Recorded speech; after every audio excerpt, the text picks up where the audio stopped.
राष्ट्रीय आदिवासी एकता परिषद पक्षर देश में आदिवासी हेउथिबा अन्याय अनीति अत्याचार विरोध में बुधवार देशव्यापी आंदोलन जारी रही बेले आदिवासी एकता परिषद शाखा तरफ कलमपुर तहसिलदार को महामहिम राष्ट्रपति उद्देश्य में एक दाबीपत्र प्रदान कर राष्ट्रीय आदिवासी एकता परिषदर ब्लॉक सभापति कार्तिक माझी नेतृत्व में शताधिक आदिवासी मूल निवासी जोग देते।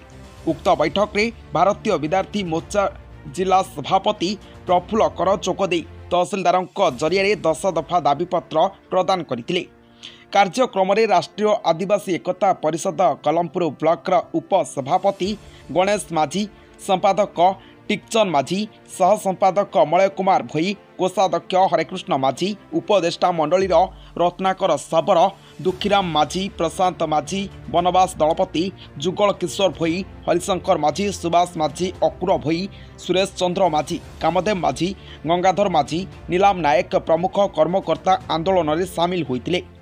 परिषद तरफ गोटे मेमोरांडम राष्ट्रपति उद्देश्य मान्यवर भारप्राप्त तहसीलदार महोदय द्वारा प्रेरण कराला। आज दाबी है 2021 सेंसस जनगणना अनुसार जो आदिवासी मानकर हिंदू लेखिबा हिंदू कौन बंद करा जाऊ आउ आदिवासी मानकर विस्थापन जमती फेब्रुआरी 13 तारीख 2019 रे जो 15 लाख आदिवासी 15 राज्य रे पाखापाखि 22 लाख आदिवासी को जो विस्थापन करा बंद करा जाऊ।